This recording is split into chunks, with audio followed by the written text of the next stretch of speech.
अस्सलाम वालेकुम गाइस, कैसे हैं आप। उम्मीद करता हूं कि आप सब खैरियत से होंगे, खुश होंगे और हमारी दुआ है कि आप हमेशा खुश रहें, हंसते और मुस्कुराते रहें। मेरा नाम है रहमान अनवर और मैं हूं ज़फ़र इकबाल। और आज हम जिस वीडियो पर रिएक्ट करने जा रहे हैं, इस वीडियो का टाइटल है Indian air force achieve 3 times against China near Arunachal India. तो देखते हैं भाई वीडियो, क्योंकि ये एक कल का जो एक कन्फ्लिक्ट चल रहा है इनमें भाई दोनों में, उस पर वीडियो है। तो सर प्रशांत की अगर वीडियो पसंद आए तो लाइक सब्सक्राइब ज़रूर कीजिएगा और कमेंट में अपनी राय का इज़हार ज़रूर कीजिएगा। और भाई दूसरा चैनल भी जाकर देखिए। और भाई सुहेल की थोड़ी तबीयत ख़राब है, तो वो जल्दी ठीक हो जाएंगे तो फिर वो जल्दी आ जाएंगे हमारे साथ। तो करते हैं फिर भाई वीडियो स्टार्ट। नमस्कार and I welcome you to world affairs. मैं हूं प्रशांत धवन। नाउ अब धीरे धीरे हमको और डिटेल्स पता लग रही हैं कि इंडिया और चाइना के बीच में जो कॉन्फ्लिक्ट हुई थी वहां पर हुआ क्या है, इंडियन साइड क्या कह रही है, चाइनीज साइड यहाँ पर क्या कह रही है। मगर पहली बात तो मैं आपको ये बता दूं कि ये जो अभी रिसेंटली हुआ है ना अरुणाचल प्रदेश में, ये इंसिडेंट ये बहुत ज्यादा बढ़ सकता था, क्योंकि बहुत सी रिपोर्ट्स हमको यही बताती है कि इंडियन एयरफोर्स के फाइटर जेट्स 2 से लेकर 3 बार एक्टिवेट हुए थे, ये स्क्रैम्बल किए थे, मतलब कि इन्होंने टेक ऑफ कर लिया था। और कोशिश यहां पर ये थी कि चाइनीज साइड से कोई एयर वायलेशन ना हो, अलर्ट रहते हैं, चाइनीज साइड का कोई drone fighter aircraft Indian side में ना आ जाए ना। इसके बारे में आपको बहुत से आर्टिकल्स मिलेंगे, डिस्कस करेंगे यहाँ पर हुआ क्या है। मगर सबसे पहले मैं चाहता हूं कि राजनाथ सिंह जी ने, हमारे देश के रक्षा मंत्री ने पार्लियामेंट में खड़े होकर क्या कहा है। ये जो एक वीडियो है 1-2 मिनट की, ये मैं चाहता हूं आप सुने। उसके बाद मैं आपको बताऊंगा कि एयर फोर्सेस यहां पर कैसे ऑलमोस्ट इन्वॉल्व हो गई थी। 9 दिसंबर 2022 को पीएलए ट्रुप्स ने तमाम सेक्टर के यांसे एरिया में लाइन ऑफ एक्चुअल कंट्रोल पर अतिक्रमण कर स्टेटस को कोई एक तरफा बदलने का प्रयास किया। चाइना के इस प्रयास का हमारी सेना ने दृढ़ता के साथ सामना किया है अध्यक्ष महोदय, और इस फेस ऑफ में हाथापाई भी हुई है। भारतीय सेना ने बहादुरी से पीएलए को हमारी टेरिटरी में अतिक्रमण करने से रोका और उन्हें उनकी पोस्ट पर वापस जाने के लिए मजबूर कर दिया गया। क्या बात इस झड़प में दोनों ओर के कुछ सैनिकों को चोटें भी आई हैं और मैं इस सदन को अवगत कराना चाहता हूं कि हमारे किसी भी सैनिक की न तो मृत्यु हुई है और न ही कोई गंभीर रूप से घायल हुआ है। इंडियन मिलिट्री कमांडर्स के टाइमली इंटरवेंशन के कारण पीएलए सोल्जर्स अपनी लोकेशंस पर वापस चले गए अध्यक्ष महोदय। और इस घटना के पश्चात एरिया के लोकल कमांडर ने 11 दिसंबर 2022 को अपने चाइनीज काउंटर मार्च के तहत स्थापित व्यवस्था के तहत एक फ्लैग मीटिंग की और इस घटना पर चर्चा की। चीनी पक्ष को इस तरह के एक्शन के लिए मना किया गया और सीमा पर शांति बनाए रखने के लिए कहा गया। इस मुद्दे को चीनी पक्ष के साथ कूटनीतिक स्तर पर भी उठाया गया है। अध्यक्ष महोदय, मैं इस सदन को आश्वस्त करना चाहता हूं कि हमारी सेनाएं हमारी भौगोलिक अखंडता को सुरक्षित रखने के लिए पूरी तरह से प्रतिबद्ध है। क्या और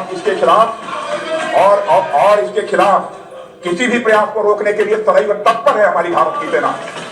और मुझे विश्वास है कि यह सदन हमारी सेनाओं की वीरता और साहस को एक स्वर से समर्थन देगा। और अध्यक्ष महोदय, मैं पूरी तरह से आश्वस्त हूं कि यह संसद बिना किसी संशय के भारत की सेना की क्षमता, शौर्य, पराक्रम व प्रतिबद्धता का भी अभिनंदन करेगा। धन्यवाद अध्यक्ष महोदय। अब कितनी इंटरेस्टिंग बात है कि भारत की साइड से हमारे रक्षा मंत्री ने पार्लियामेंट में खड़े होकर देश के सामने बता दिया कि यहाँ पर हुआ क्या था। चाइना ने कोशिश करी एंट्री करने की तवांग रीजन में, हमने इनको वापस भेज दिया और चाइना को मजबूरी में आकर अपनी पोस्ट पर लौटना पड़ा। ये बात इंडिया के रक्षा मंत्री ने कैटेगोरिकली यहां पर कही है। मगर चाइना की साइड से ना ये लोग इस पूरे इशू को डाउन प्ले करने की कोशिश कर रहे हैं। मैं यहाँ पे नोट कर रहा था सुबह से कि ग्लोबल टाइम्स के बारे में कुछ बोलेगा, ग्लोबल टाइम्स कुछ आर्टिकल पब्लिश करेगा। ये लोग हर छोटी बड़ी चीज के बारे में कुछ ना कुछ अनाप शनाप आर्टिकल पब्लिश करते रहते हैं। मगर इस पर्टिकुलर केस में ना ग्लोबल टाइम्स बिल्कुल एब्सोल्युटली क्वाइट है। 24 घंटे के आसपास होने वाले हैं इस न्यूज को सामने आए हुए, और चाइना की तरफ से अभी तक इनका सरकारी मीडिया चुप है। बस इनके विदेश मंत्रालय की तरफ से यह स्टेटमेंट आई है कि जो इंडिया चाइना की बॉर्डर है यहाँ पर सिचुएशन इस वक्त स्टेबल है। और आगे ये भी ऐड करते हैं कि दोनों साइड्स ने अनऑब्स्ट्रक्टेड डायलॉग स्टार्ट कर दिया है, मतलब कि बातचीत स्टार्ट कर दी है डिप्लोमेटिक और मिलिट्री चैनल्स के थ्रू। तो इससे ये बात तो कंफर्म हो जाती है कि पीपल्स लिबरेशन आर्मी को झटका लगा है। नहीं तो ये बात आप सब जानते हैं कि ये लोग प्रोपेगेंडा करने में, अपने लोगों की वाहवाही करने में पीछे हटते नहीं है। हालांकि मैं ये कहूंगा, लास्ट टाइम जब गलवान वैली इंसिडेंट हुआ था उस समय ना चाइना ने कई महीनों बाद रिवील किया कि इनके कितने सोल्जर्स मारे गए थे। तो इस केस में भी कोई बड़ी बात नहीं है कि आज से कुछ महीनों बाद ये बोल दे कि हमारे इतने इंजर्ड हुए थे, इंडिया के इतने इंजर्ड हुए हैं। मगर जिस तरीके से अभी के लिए चाइना का एक बहुत ही डिफेंसिव रिप्लाई आया है, साफ साफ लग रहा है कि इनकी जो टॉप एस्टेब्लिशमेंट है वही शॉक्ड है कि इनकी आर्मी ने कोशिश करी एक बार को तवांग में एंट्री करने की और इंडियन साइड से इतना स्ट्रॉन्ग रिप्लाई आया। और तो और यहाँ पर भारतीय सेना भी ऑलमोस्ट इन्वॉल्व हो गई थी। देखो चाइना लिटरली ना, it is playing with fire, आग के साथ खेल रहा है चाइना।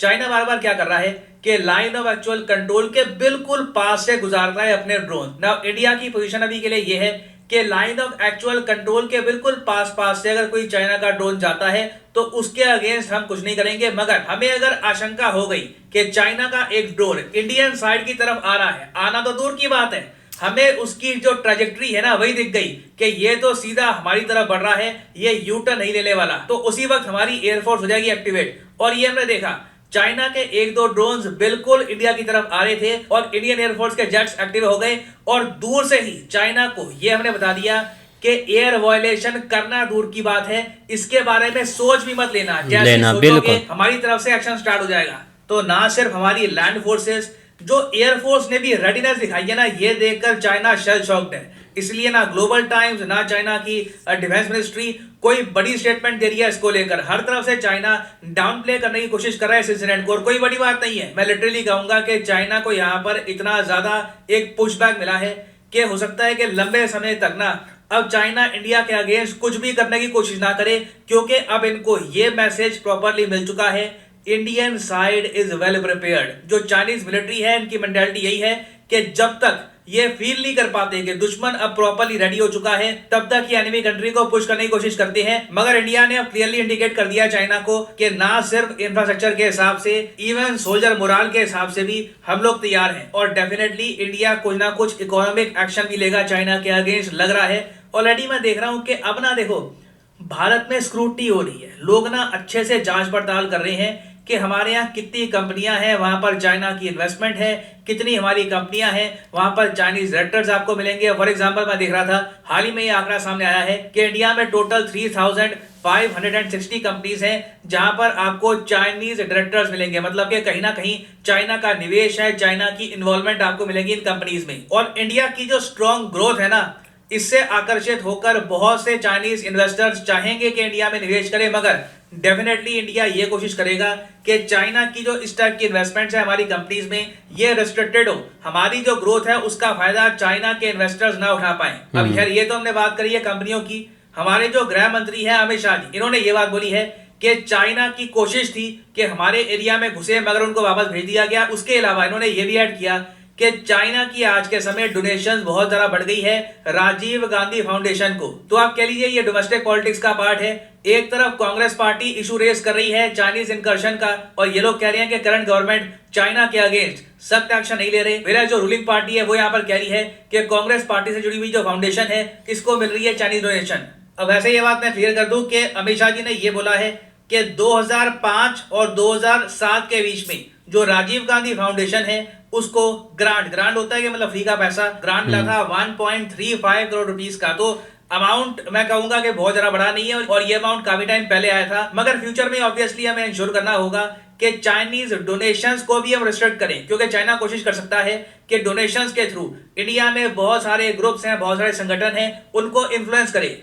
और ये देखिए अभी एक न्यूज एंड डेवलपमेंट है, इस पर अभी बहुत सी अपडेट्स आएंगी। इस पर यूएस मोस्ट प्रोबेबली यूएस और कई और कंट्रीज रिएक्ट करेंगी, तो उस पर मैं अपडेटेड वीडियोस बाद में ले आऊंगा। और फाइनली यहाँ पर मैं ये भी ऐड कर दूं कि आप किसी भी एग्जाम की तैयारी कर रहे हैं, चाहे UPSC, SSC, bank, any examination, comment section में जाइए, यहाँ पे आपको मिलेंगे links. For example let's say आप प्रिपेयर कर रहे हैं और एसएससी एग्जामिनेशन, तो एसएससी के लिंक पर यहाँ पे आपको करना है क्लिक, और यहाँ पे आप परचेज कर पाओगे एसएससी के एग्जाम का कोर्स। सिंपली यहाँ पे आपको क्लिक करना है प्लस पे, और फिर जो ये सारे कोर्सेज आपके सामने आ जाएंगे। जो प्राइसेस यहाँ पर लिखी है ना, ये पे करने की जरूरत नहीं है। फॉर एग्जांपल यहाँ पे लिखा है ना कि 24 महीने का जो कोर्स है ये आपको पड़ेगा 337 रुपीज पर मंथ का। ये प्राइस पे मत कर देना, सिंपली यहाँ पे कोड यूज करो PD10 और प्राइसेस अपने आप गिरना स्टार्ट हो जाएंगे।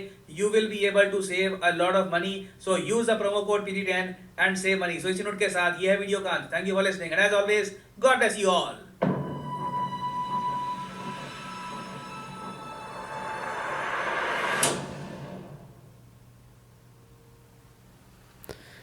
हाँ जी गाइस, तो जैसा कि आप वीडियो देख रहे थे सर प्रशांत की, बिल्कुल भाई मैं तो देख रहा था बहुत ज़्यादा भाई अपडेट जो आई है ना भाई।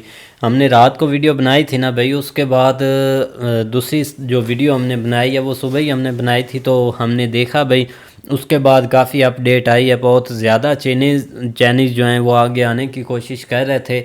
तो लेकिन इंडियन आर्मी ने भाई ऐसा होने नहीं दिया। उन्होंने भाई भरपूर जवाब दिया और उनको मजबूर किया। बिल्कुल भाई आज की जो स्टेटमेंट हमने देखी भाई वो उन्होंने वहाँ पर दिया, तो बिल्कुल इसमें कोई शक नहीं है कि भाई चाइनीज़ को आगे ऐसे चिड़ी जैसे पर नहीं मारती वैसे पर भी नहीं भाई मारने दिया नहीं, असल इंडियन में आर्मी ने। ये चीज़ चाइना है भाई की एक आदत जिस तरह सर बता रहे हैं ना कि ये बंदे को जो है ना वो जज करते रहते हैं थोड़ा थोड़ा। अगर कोई आगे से कोई रिस्पॉन्स सही ना आए तो ये फिर हैवी हो जाते हैं। तो पहले भी इन्होंने ट्राई की थी गुलवान में। अब जो है ना काफ़ी दिन हो गए थे, वो ना लग रहा था कि इतने खामोश बैठने वाले नहीं हैं, क्योंकि पिछले दिनों जो है ना वो जिस तरह इन्होंने कुछ फौजें हटाई या एक दूसरा जो है ना वो एक इस तरह का काम चला, लेकिन ये कि उसके ऊपर फिर भी जो है ना डाउट था कि ये कुछ ना कुछ ज़रूर करेंगे, क्योंकि इनको चैन आता नहीं है और ये किसी न किसी मिशन पे होते हैं। लेकिन ये कि आगे से जो अब इनको रिस्पांस मिला है, मुझे नहीं लगता कि आप ये दोबारा इस तरह की कोशिश करेंगे। उसकी रीज़न क्या है, क्योंकि इंडियन आर्मी जो है ना वो अब पहले से ज़्यादा मतलब ना मैच्योर भी है और रेडी भी है हर तरह के मामलात में, क्योंकि डिफेंस एलिमेंट जो है ना उनको गवर्नमेंट की तरफ से काफ़ी जो है ना वो सपोर्ट भी है और बहुत ज़्यादा भाई और इसलिए वो जो है ना भाई। वो अगर ये जहाज़ जेट एक दो दफ़ा मतलब इधर से प्रीपेड थे तो ज़ाहिर बात है कि उनको इस की भिनक भी थी कि पहले कुछ ना कुछ ये करेंगे। लेकिन ये कि अच्छा हुआ। लेकिन ये कि जो दूसरा चल रहा था, राजनाथ सिंह जी जो है ना वो असम्बली में खड़े होकर जो उन्होंने बता रहे थे बताया भाई वो बिल्कुल सही कह रहे थे। लेकिन ये कि एक चीज़ की समझ नहीं आई कि जो अपोजिशन है, जो आवाज़ें पीछे से कस रही थी, उनका पता नहीं क्यों क्या मुद्दा है कि चलो कम से कम इंटरनल मामलात में तो हम देख लेते हैं। ये हमारे यहाँ भी ऐसे ही होता है, ये नहीं कि मैं वैसे उधर की बात कर रहा हूँ कि उधर शायद कोई चेंजिंग होगी, लेकिन ये कि वो भी उधर भी ऐसे ही सूरत हाल है कि कम से कम जब कंट्री लेवल के ऊपर मसला होता है ना तो वहाँ पे सबको जो है ना वो इकट्ठे होना चाहिए, होकर सामना करना चाहिए हर चीज़ का भाई, एक दूसरे के साथ मिल मिला के चलना चाहिए।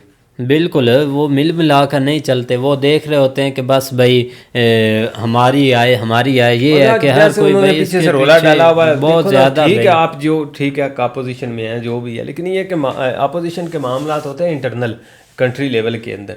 लेकिन ये कि जब दूसरा कंट्री आपकी तरफ बढ़ा है तो ज़ाहिर बात है अब आपको एक इकट्ठा होने की ज़रूरत है, बजाय इसके कि आप आपस में फिर वही रखें। आप इकट्ठे हों, सपोर्ट करें, गवर्नमेंट को सपोर्ट करें। ठीक है, कल को अगर आपको मौका मिलता है तो फिर आपने भी इसी तरह आपकी भी जो है ना वो चीज़ें निकलनी है कि ये लो आप ये पोजीशन बिल्कुल वो कोशिश करें सब कुछ साथ साथ लेकर चलना जब बड़ा मामला हो तो उसमें इकट्ठे हो जाए, बाकी इंटरनल चलती रहती हैं चीज़ें।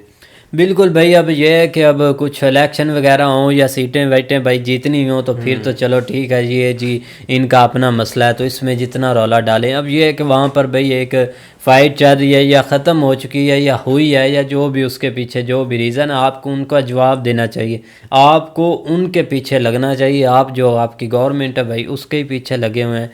ये कुछ समझ से भाई बाहर चीज़ है जो ये काम लोग करते हैं।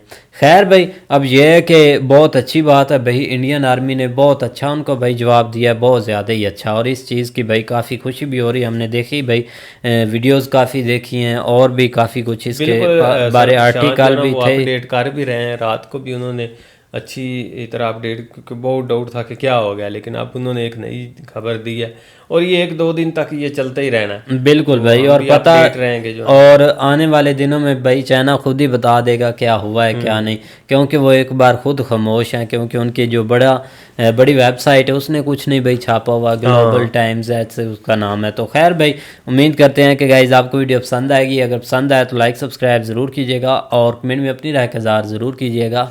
अल्लाह हाफिज़।